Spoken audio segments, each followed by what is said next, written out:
Thanks for coming, guys. It's exciting to be here. See some familiar faces, lots of new ones, which is awesome.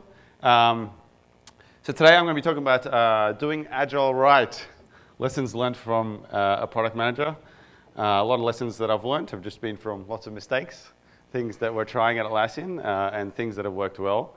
But before I start, I have to be really clear about one thing.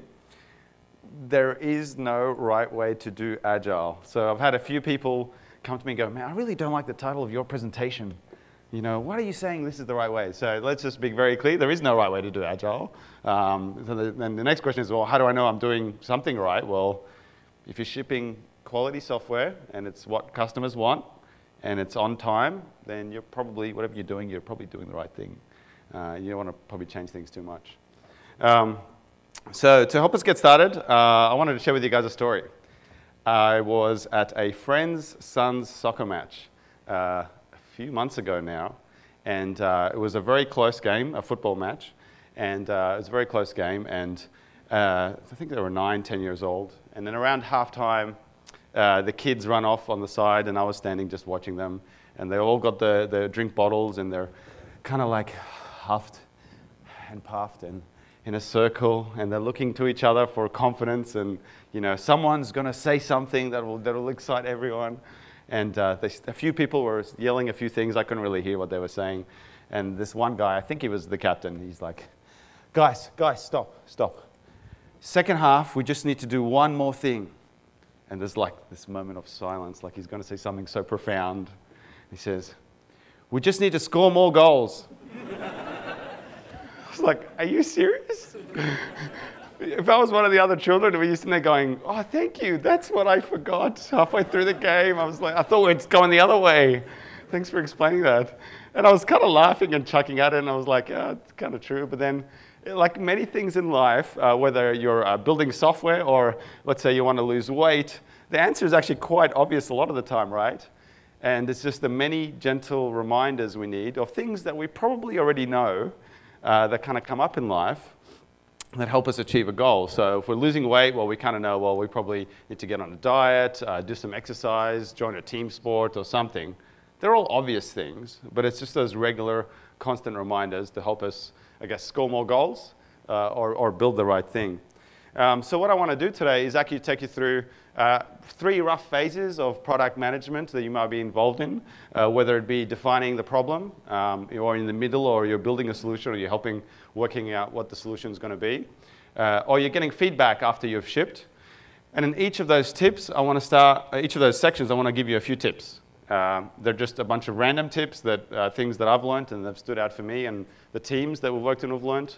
A lot of them have been influenced not just from product management, but the Atlassian design team has contributed a lot to this, as well as the engineering team as well.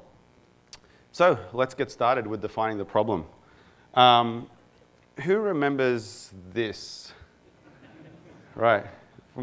So this is Homer. If you haven't seen the episode in the 90s, probably, I don't even know when it was. Homer designs his own car, and he calls it the Homer. And it's the perfect car for people like him, right?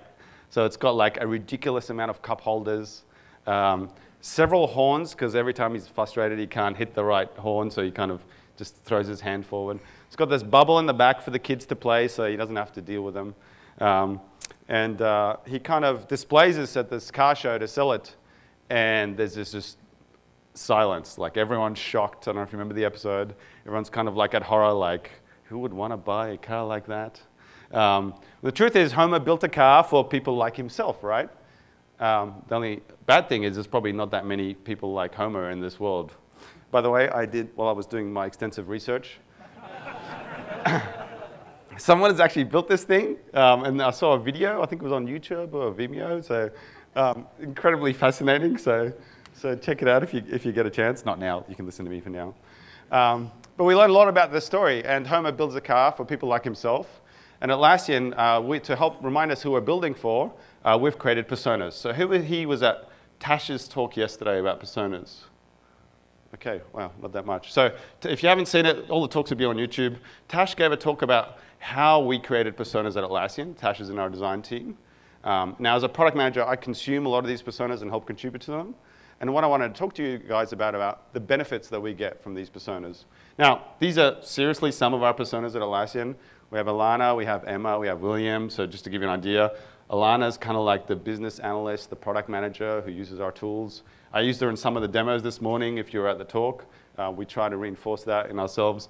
William's like the techie. He's the guy that wants a keyboard shortcut for everything. He wants everything out of his way. He was very upset that we removed wiki markup for him. Those are the kinds of personas that we build for and we kind of always have in our minds. And on the back of these persona cards, which our design team created, is a set of questions like things we need to be reminding ourselves when we're building a solution for Alana or for Emma or for William. Are we making sure we're answering these questions for these types of people? You know, just gentle things. Again, not rocket science, but these constant reminders to help us make sure that we're doing the right thing. And so we have these personas everywhere at Atlassian. If you have been to our San Francisco office, they're actually pinned up on the urinals in the bathrooms, which is kind of really awkward when you're trying to go to the bathroom. But they're also in the Sydney office as well on a few of the different things. And some of the engineers have made fun of them and stuck up different amusing things. There's another slide for that, but I took that out. But it's pretty entertaining. So benefits of using personas. Well, why bother? So I have to be honest with you all. I was a skeptic with personas. I didn't get them. We tried them before. Didn't really work. And we're like, oh, I don't know if it'll work again. So we gave them another go. And it's changed the way we build software. So three things that I really got out of it. First one is it's really helped us focus our roadmap and how we build features. The second thing is it's helped us build much better experiences, or I think it has. You guys can tell me if it hasn't, by the way. And the third thing is it's helped us improve our marketing. So let me give you a few examples of how I've done each of these. So first of all, in terms of focusing our roadmap, this is literally one of the Confluence roadmaps sitting on one of our instances. So the way we're split at Atlassian is we have different product teams for different parts of Confluence. So we have a team that's thinking about Confluence for software teams, another team that's thinking about Confluence for business users. So this is the software team's kind of backlog. And this is the page, and it's built by persona. So for each persona, what are the high-level opportunities and problems that we want to solve? And we have a little bit about the persona there. We link to the customer interviews for that persona. We kind of describe it a bit more. And the team kind of gets rallied around this. It really helps focus. So when someone goes, I have this cool idea, we could add a button to do some widget or something. You're like, well, does it help Alana or Will in any of these two areas? We know who Alana and Will are. You've spoken to lots of Alanas and Wills. Does it help them? And often you're like, actually, no, it doesn't. It may be valuable, but it really helps you focus and make sure you're building for the right people. So the second thing it helps us do is create better experiences. I mentioned earlier, I guess most of you were around when we removed wiki markup in Confluence. Yes, lots of head nods. So one of the reasons we found out from moving wiki markup that was a challenge for people was that they loved wiki markup because it was really fast to create content. So we built a set of features for people like Will, because we interviewed a lot of Wills, to make sure that they could still create content really fast. And what you're seeing here is a video demo of the features that we built for them. So being able to type wiki markup, and we kind of convert it on the fly. I guess the key point I'm trying to make here is we really built this feature for one type of persona, and that was William, the power user, the one that prefers keyboard shortcuts and moving really fast. And we kind of focused a lot on that. So the third benefit that we get out of personas is marketing. So this is an example of the Jira Service Desk homepage. It really helps even our marketing teams and the people visiting the website to understand who this software is for. A lot of it is by persona and helps follow through all the way, so when you're visiting the website, it's easy to relate to as well. So those are some of the benefits that we've got out of personas. A bit of the practical stuff about how we use them internally. This is a screenshot from our personas space on our intranet, which the design team's created for us. So it's actually everywhere on our intranet. You can click on a persona, you can see related interviews, you can ask questions, you can update them, that kind of stuff. If you haven't tried personas, we have a website, bit.ly/ADG personas. You can check it out. We have some examples of the personas that we use internally. And a lot of our designers are here as well, actually. I don't know if they're here in this. I see Ben. Ben, you can put Tash. So these are the two guys that created our personas. I'll point you afterwards. They can give you a ton of resources on how to go about creating them, especially if you missed the talk this morning. I highly recommend you have a chat to them. Or come talk to me and I'll point you to the right to the right people. So these personas I mentioned are formed from customer interviews. So my next set of tips are just around customer interviews. We do a lot of them at Atlassian. Does anyone here actually interview customers in terms of picking up the phone or going to visit them, that kind of stuff? Okay, a few of you.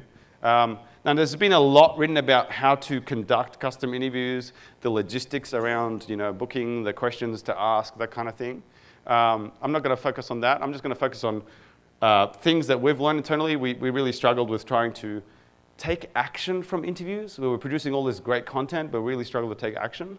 And so we kind of built this mini methodology within the product management team to help us kind of take an interview and turn it into something that we can do action with. So I'm Egyptian, so everything has to, I'll get to that in a sec actually. So the big goal here, sorry, I jumped 2 slides ahead in my mind.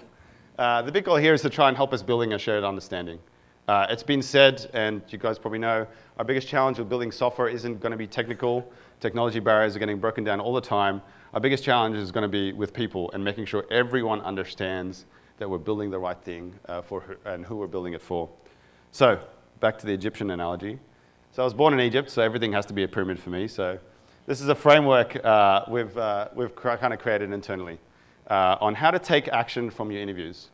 So when you're doing these interviews, the least you could do, the bare minimum you have to be doing is communicating your observations. So this is like really easy. Like you see something and you just regurgitate it to the rest of your team. Pretty easy, right? The second level is kind of like seeing multiple observations and interpreting them and grouping them into problems. And so you kind of take these patterns and you kind of find some trends within them and you kind of label them as a specific problem. And the third is connecting these problems with opportunities. So I'll give you an example of what I mean by each of these in a bit more detail.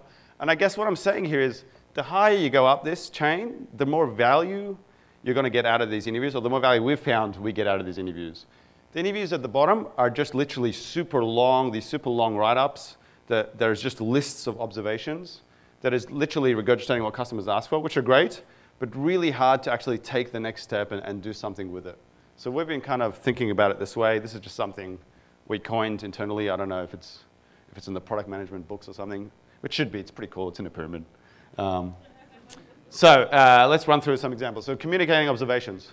Customer tells you they want A, B, C, D, and you're just writing up and sharing with your team, oh, yep, the customer said they want A, B, C, D. To be honest with you, you probably could hire an intern to do that. You're probably overpaid to be doing just that, right? So the bare minimum, but you have to do this. You have to listen to observations. Keep asking why, and once you keep asking why and work that out, you kind of start grouping multiple observations or behaviors or things they're doing into a general problem statement. Now, it takes time to do this.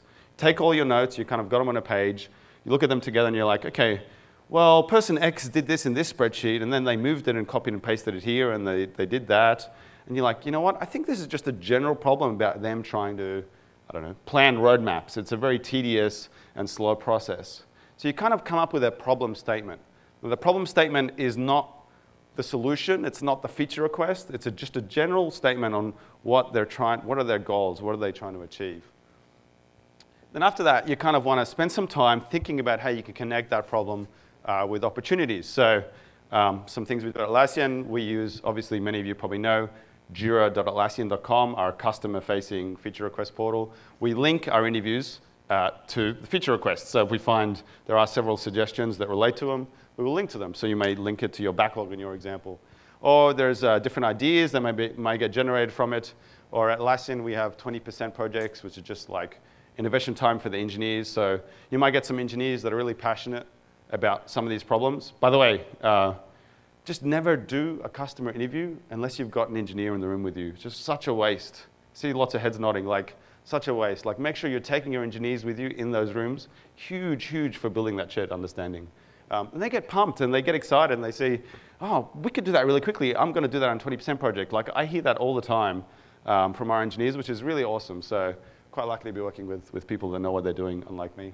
Or the other thing we do is connect them to related problems. So we might find there's a problem around this particular part of your product and another part of your product. And as a product manager, your goal is to kind of build a business case for your roadmap, right? So you kind of aggregate these multiple problems and you kind of say, you know what, we need to overhaul this part of our product. Like there's so many patterns or related problems here that we've observed that we kind of need to start tackling. So something else I need to do, this is a practical thing. If you're using Confluence to write up your customer interviews, is mention others. A great way to bring them into the conversation and get them engaged. I mentioned people that I know that are passionate about different parts of the product, or people that might be interested in a particular topic. So enough theory, let me take you through some example. This is a customer interview from Applied Predictive Technologies. They're a crew that are actually here. Scott, I saw you somewhere. Scott, this is Scott. Everyone say hi. Embarrassed, hi. And Dave's at the back. You haven't left yet. So these guys are interviewed them. I actually met them at Summit last year. And I said, oh, let's have a deep dive interview. And we met shortly after that. So we had an interview with them. And this is what it looks like on our intranet. By the way, I checked with them. They were cool with me to share all their private financial information. Just kidding. But yeah, so we just did it over online. So I took a photo so the team can relate better. I took some of the engineers and designers who attended from Atlassian. Actually, funny story. So we interviewed Scott and one of your other product managers. So I thought he said this was Brianna. I thought he said this was Alana. And the running joke when I posted this interview internally at Atlassian was, wow, we actually met a product manager called Alana, and that's one of our personas. And so someone wrote out the comment about it, like, we actually met an Alana. And Scott told me at Beers last night that I got her name totally wrong, and it was Brianna, and I misheard that. So, but anyway, left it there. So some practicalities about the interviews, some information about the company so other people can understand, background, and then we kind of, all those problems that I talked about that you're writing up, we kind of just put them in a table of contents macro, so it's really easy to bring up the interview and get a list of all the problems we observed in this interview. So what does that look like? Scroll down a bit further. So the heading is kind of like the problem. So with these guys, one of the challenges they found is they had some real specific needs around building requirements in Confluence. And I sat with them, and they shared their screen. I took a screenshot of their screen, and I kind of annotated it myself so I could remind myself and talk to the team about it, about the challenges they had with modeling requirements in Confluence. And I came up with this problem statement after them taking me through a series of observations. So it took me through a whole bunch of stuff that I saw, and they shared their screen, and they clicked around. We asked some questions, and we kind of concluded that. Connecting it to opportunities, the little panel at the bottom, we kind of say, well, this is actually one of our, actually it's the #1 most requested feature. Sorry, we still haven't done it yet. It'll come soon, Scott. I mentioned actually 2 of our engineers that were actually thinking of spiking that or prototyping that in an upcoming 20% project. They actually said they're interested in solving that problem, so I mentioned them in it. And again, it was more validation for a particular area of the roadmap that we thought about doing. And we just keep repeating this process. The problem, what observations led us to that problem, and then the opportunities. Where possible, we link to Jira tickets, so it helps bring some context in there, and we do that over and over again. As an example, this is one of our highly requested features online. So you guys don't see this because you don't have access to our intranet, but there's a part at the bottom here that shows us the linked pages, and this links to all the related interviews that we've done. So a tip is if you're pasting links to your Jira feature requests or issues inside your interviews, it automatically creates a link back. So as a product manager, I can pull up this ticket, and I can immediately see a whole bunch of customer interviews that I've done and gain some insights into where was this feature request mentioned, and it helps me also justify things on the roadmap as well.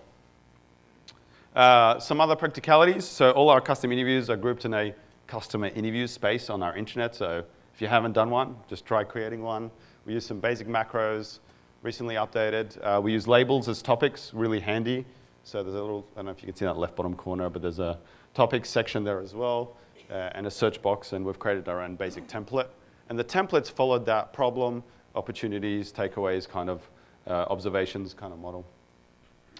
So I hope that was a small tip on about how to build a shared understanding, one custom interview at a time.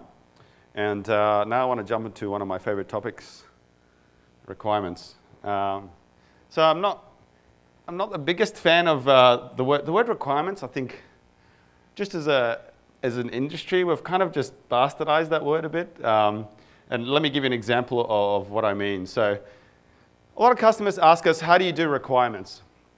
And how do you write requirements documents? And our response is kind of a bit surprising sometimes. We say, actually, we try not to write requirements documents. And everyone's like, oh, but you guys ship this requirements blueprint, and how do you not, you do that, blah, blah, blah, and that kind of stuff. I'll explain it in a sec.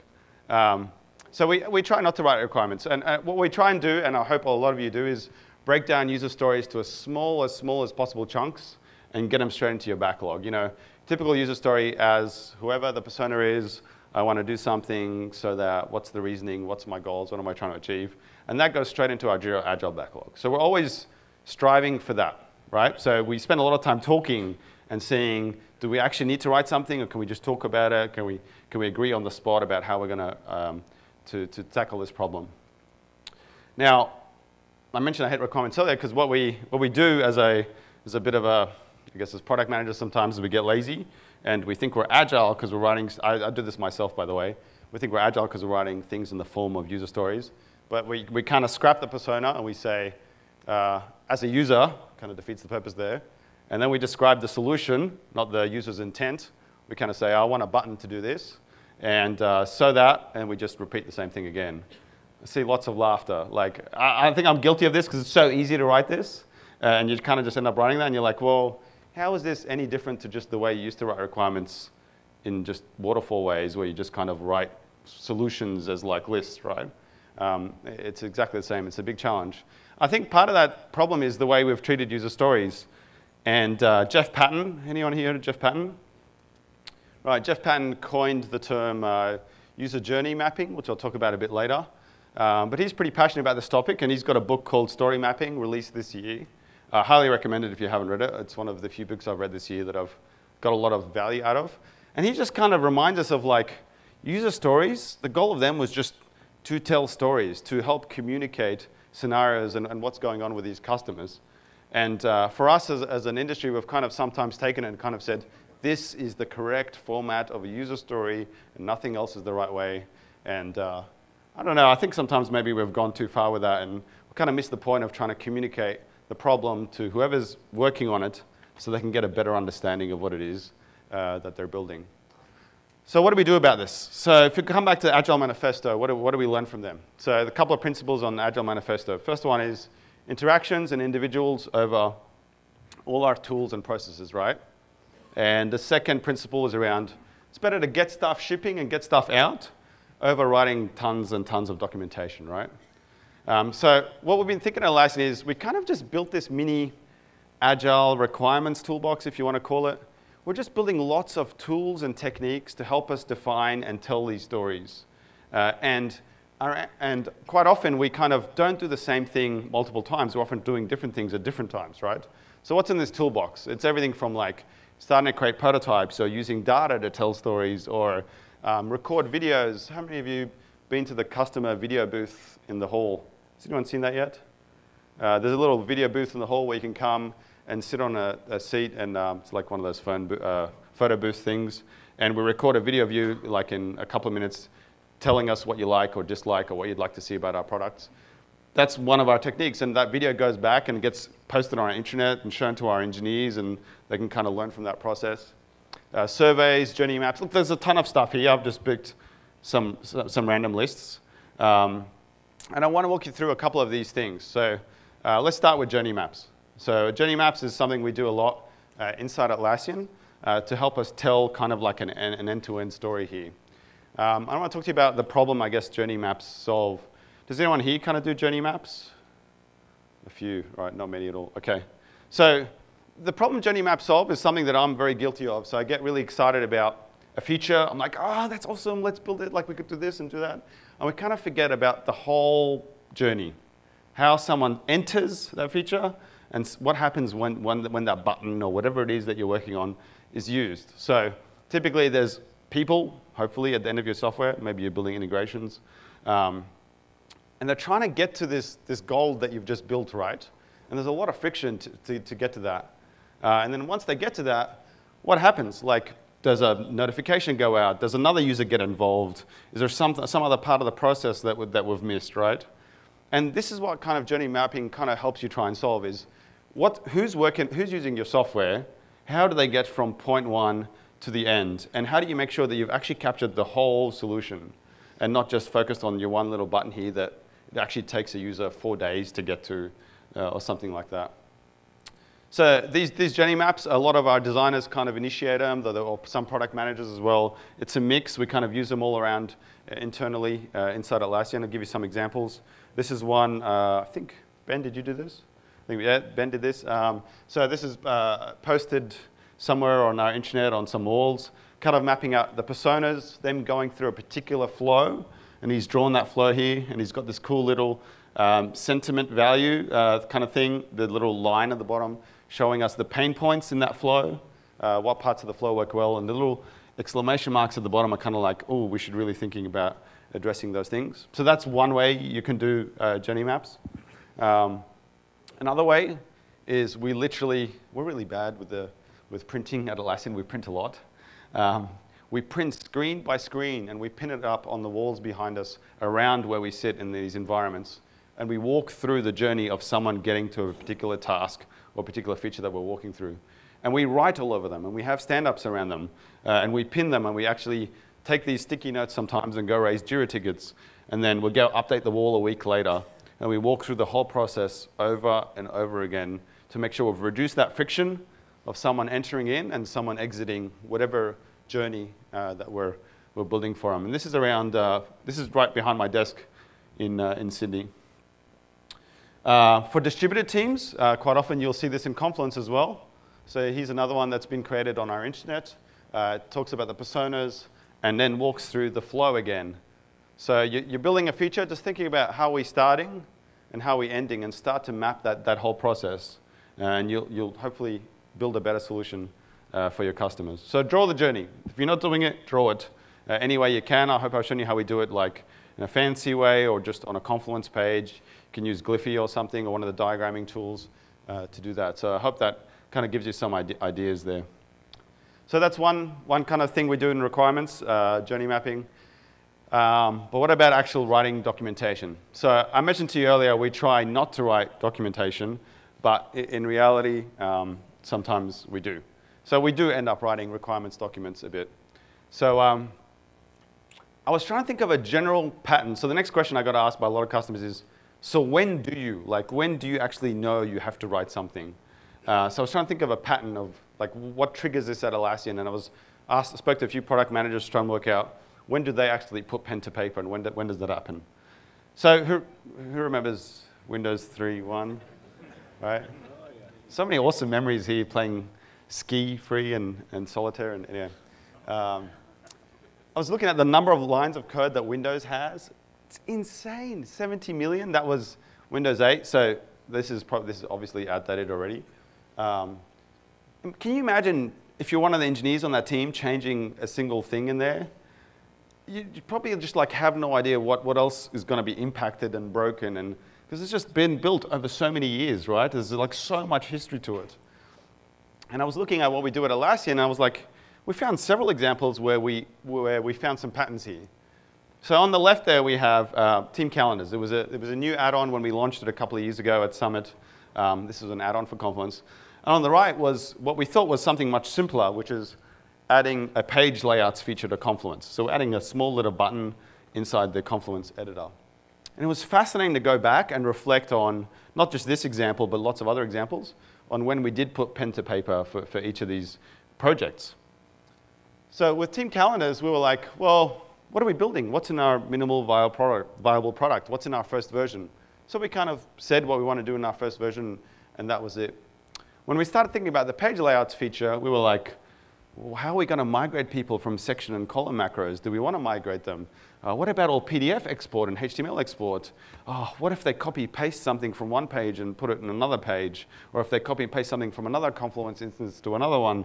Or what about email notifications? Are they going to render an email? You can see what I'm getting at here. Like, so many orthogonal problems that kind of you need to address or solve or decide you're descoping or scoping to help you actually make a decision. So I looked at it on our intranet to find what we did for each of these projects. For team calendars, we did a set of mock-ups. That was it. that was it. So it was like 5 mock-ups, I think it was. So maybe a few paragraphs in about our release plan or something like that, and that was it. That was to launch a new add-on. It was actually pretty easy. I think most of the comments on the mock-ups were about what is out of scope, and that's all we had. So new add-on, nothing to deal with, no history. Adding something to an existing product. I pulled up the requirements document for that, and it was pretty long. This is just crazy amount of comments on it. It's an insane amount. Really helpful. Really helped us actually define stuff and decide what's in scope and what's out of scope. But yeah, it was a lot of work. And every time you thought you had the problem solved in your head, someone would go, but what about this? And you're like, oh yeah, we need to think about something like that. So we've definitely found we're putting pen to paper more for when we're dealing with a feature or a problem that we're trying to solve that has lots of adjacent problems. So that's the pattern we've observed, and I hope that's kind of something for you to think about. If you're thinking something new, you can probably get away with writing less documentation, doing some other forms of Agile requirements. But we found for the heavy stuff, we actually had to put pen to paper. And you know, one of the biggest values, I asked some of the engineers, what did they get out of this? Some of the biggest things they got out of this was the out of scope, like what are we not doing? Because we just kept coming up with lists of stuff that we need to solve. And the out of scope list was really good. The QA guys loved it because it kind of gave them a bit of ideas and context for what we're thinking about and where we're headed as well. So how do we do this? We kind of do this in Confluence using the requirements blueprint. We kind of customized our own version like many of you have. Everyone here know or use or write requirements in Confluence in some way? Yeah, a few of you? Okay, cool. We found a lot of benefits. We centralize all our requirements in one place, which is really helpful. We can trace them all the way to Jira issues, where there's Jira issues and feature requests.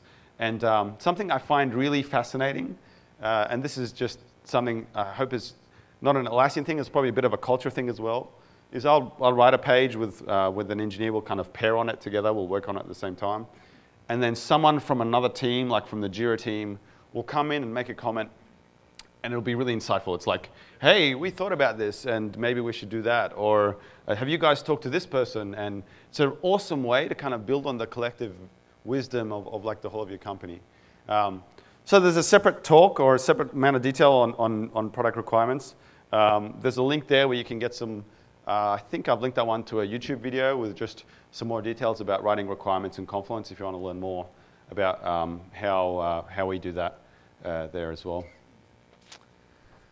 So I think Scott Ambler says this pretty well about requirements, kind of making sure we understand our customers' needs and will produce the relevant and the right amount of documentation for that. And if we're constantly producing just this consistent standard documentation for every single customer, we're probably just missing something. We need to kind of go back and go, well, are we doing the right thing here? Is this the best way to describe this story or describe this problem that we want to solve? So some stuff in defining the problem that we've gone through. Like personas, we get roadmaps out of them. It helps us build better software. It really has helped improve our marketing. Custom interviews, just think observations, interpretations, opportunities, the pyramid, those 3 things stick in your mind. And Agile requirements, just keep thinking about different ways that you can tell stories to your team to help define problems and work together to build solutions. So that's defining a problem, some random tips we've learned there. Let's jump on to building the solution. And I want to kick this part off with what I've called or coined, I don't even know if this exists, this is a term, another term I made up, called just the product domino effect. And let me explain to you what I mean by this. This is something for me that I feel like I've learned a lot in the last year. This is Confluence 3. Many of you have seen it. This is what the header looked like, the breadcrumbs, and we kind of had the page title. And then in Confluence 5, we introduced this new header, tried to streamline it a bit. And one of the engineers came up with the idea that we can make it easier to navigate to spaces within Confluence if we put a spaces link there. And I was like, awesome. Is that my second product management question? Is that cheap to do? It should be easy. I'll do it right now. I'm like, yes. I love it when we get those quick wins, right? They feel so good. And then we release a version of Confluence, and the first bit of feedback is, man, clicking on that spaces link, it loads a space directory, and it always doesn't remember my last spaces, and it's so slow, and you're like, but we never had this problem last week. Like, what happened now? And I can't often forget the domino effect of, even though it might seem a quick win, it often pushes something else in your roadmap. And it just pushes its way in. And you're like, wow, I wasn't expecting to do that. And now we really are going to have to address this problem or solve this issue. So have a think about the domino effect when you put something in your product that may seem like a quick win. Maybe a customer is yelling and screaming about it. And you're like, OK, let's give him that checkbox or whatever it is that they want. Have a think about the domino effect. And the way I'd like to do that is just kind of play the movie forward a bit. So just think about, well, if we do that, what else are we going to surface in our UI or our interface that kind of may bubble up that we're not prepared to fix, or we don't have time to fix, we're trying to be focused on something else. And so we did end up doing a drop down to make it quicker to access your spaces, which was a much nicer solution. But again, it was one of those things that we hadn't actually anticipated, and we're like, oh yeah, we really need to make that experience a whole lot better. So beware of the domino effect and choose carefully is the first tip there before you kind of pick the solution that you want to work on. So you picked a solution. The first kind of instinct or feeling is to actually start going off and coding it. I want to talk about a technique that we do to kind of help us frame the priorities of what it is that we're going to build in the solution. This is does everyone know what this is? A few people. This is a cereal box for an Australian cereal called Weet-Bix. This is kind of like your typical, it's a pretty famous one. When you walk down the supermarket, you see this all the time. And I was kind of walking past it the other day, and I was like, it kind of occurred to me that like when we're building software, it's far too easy for us to forget that we kind of need to communicate our software as succinctly and as clearly as this. And it's just, for some reason, you feel like you don't have to because you're writing this big thing, right? And when you look at this, you're like, wow, you've got to describe the product really quickly. They've got to show me a picture of what it looks like, some key benefits on the right, and if I want more details, I can flip the box around, right? And for some reason, for software, we often forget to do this exercise. And this is an exercise we do a lot with our marketing team and our engineers as well. And we call it the build a box exercise. And if you Google build a box, plenty of people do it out there. I don't have the history of it. This is actually the Confluence 4.0 box. Myself and one of my counterparts literally did years ago. We got on a whiteboard and we drew the box. We're like, well, if we're shipping this new editor, what are we talking about? Like how are we focusing our priorities? And we drew this box, and our pitch was like, okay, editor for everyone. We want to get everyone involved. And those cheesy cartoon characters at the bottom there are my poor attempt at personas, who appear on the right with some like testimonial kind of quotes. And on the back, we put in the details, like what are the key things we wanted to focus on. So we literally drew the box. But it's fascinating, like something as simple as this, kind of showed it to the engineering team and all that. And it was really helpful for them to kind of focus like the release. We're like, okay, that's what we're doing. This is who we're doing it for. Okay, awesome, we can start. This will help us build a solution a whole lot easier. Now this build a box exercise happens in all forms, not only just whiteboards, but we do it a lot also in mock-ups. So this is a concept of something we were thinking of building in Jira. So we do it for features at a feature level as well. So we'll do a build a box for a feature exercise. This is, for example, one I did with Ryan, who's you guys know, he was just introduced me. We did this together on one of our features, the shared links blueprint. We're like, what are the key things we want to get out of being able to share links in Confluence? Well, what are they? So you'll notice a pattern in each of these boxes. It may not appear immediately, but let's use our marketplace as an example. We've kind of modeled this build a box in a marketplace, and some of you may not realize that. So the first thing is we have this hero shot. A few seconds to communicate what your product does in one image. And you kind of have to really, really get that right. Like, what is it that this thing does? The second thing we have is what is the one-line pitch? Like, you have to describe this thing to me in like, a few seconds. How would you describe it? And lastly, it's the pillars, or the 3 key attributes, or the 3 things that you need to know, kind of like low in fat, high in fiber, like that kind of thing, right? And so what are they that I need to know about this product or feature that it is that you're working on?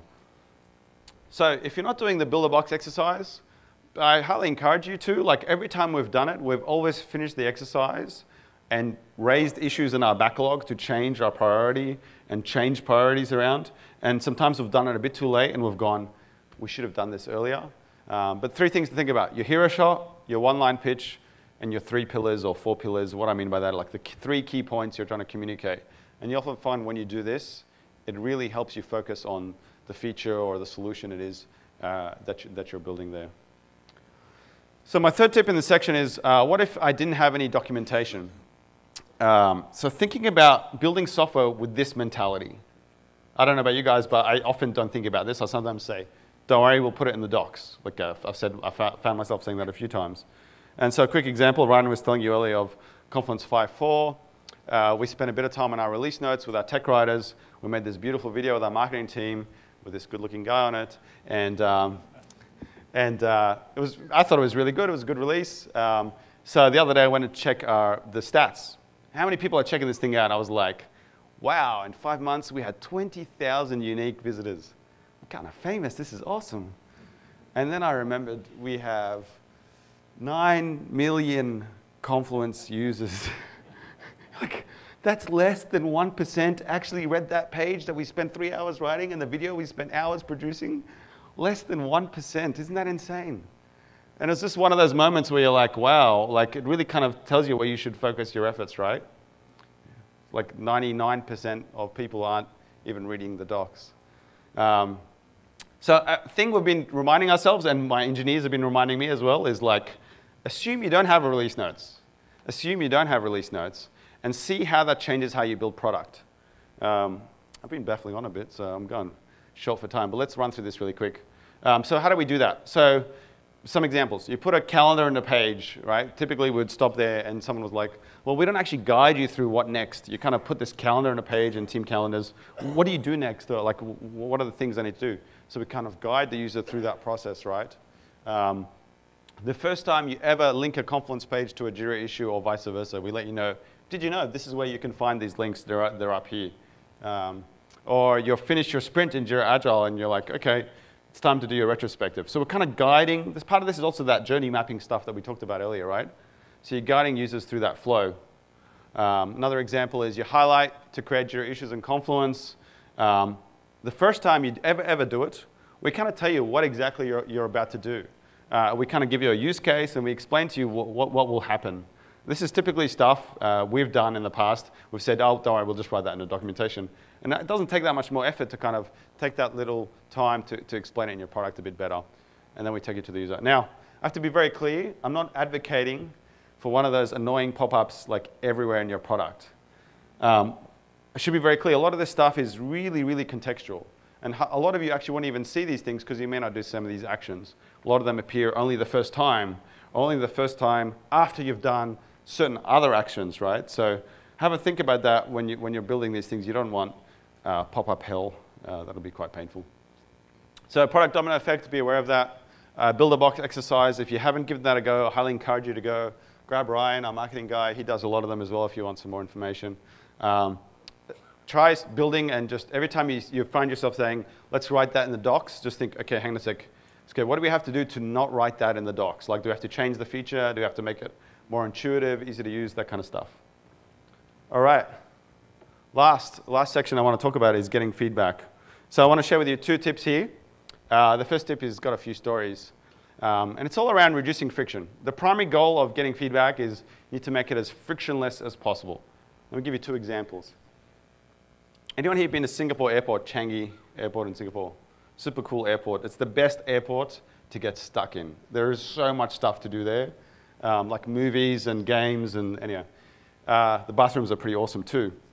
So I was in the bathroom in Changi Airport and I was using their services, as you may say. And I walked out of my door and there's this screen in front of me. I'm like, what? And it's like, good evening. And like it was at night. I'm like, please rate our toilet. I was like, I'm not touching that screen. And then I read at the bottom, it's like, the screen is sanitized regularly. I'm like, okay. And a picture of, I presume that's the guy that comes through and cleans it. I presume it was. But talk about reducing friction and in context, right? I just used their product or service.